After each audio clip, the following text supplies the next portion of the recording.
চোখের সামনে মুহূর্তেই নদীতে বিলীন ফসলের ক্ষেত, অসহায় জমির মালিক।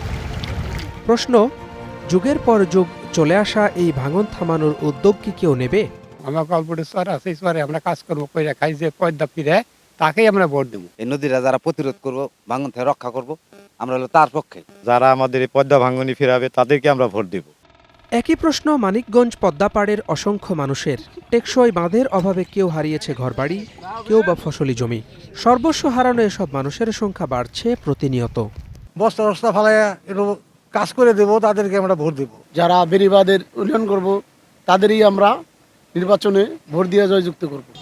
মানিকগঞ্জে সংসদীয় আসন ৩টি। এর মধ্যে হরিরামপুর ও সিংগাইর উপজেলা এবং সদরের একাংশ নিয়ে গঠিত ২ নম্বর আসন। নদী ভাঙন এখানে নিত্যসঙ্গী, তাই টেকসই বাঁধ চান এলাকাবাসী। আছে আরও কয়েকটি দাবি।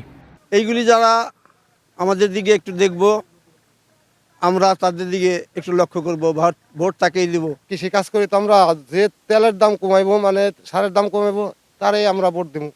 আসনটিতে বিএনপির মনোনয়ন পেয়েছেন জেলা বিএনপির সাবেক সাধারণ সম্পাদক মইনুল ইসলাম খান শান্ত।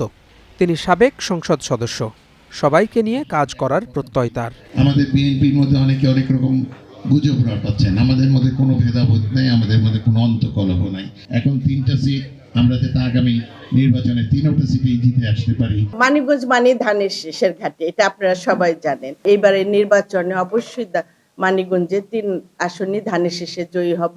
বসে নেই জামায়াতে ইসলামীর প্রার্থী জাহিদুর রহমান। জোর প্রচারণা চালাচ্ছেন ছাত্র শিবিরের সাবেক এই কেন্দ্রীয় সভাপতি। বড় অসুবিধাটা হচ্ছে পদ্মার ভাঙন। আজকে এখানে যেই জায়গাতে দাঁড়িয়ে আছি, এই জায়গার আশেপাশের মানুষরা যারা এখানে বসবাস করেন, তারাও পদ্মার ভাঙন কবলিত মানুষ।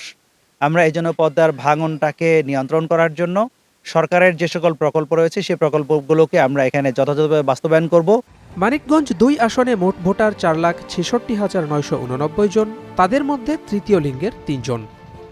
Desk report, star news.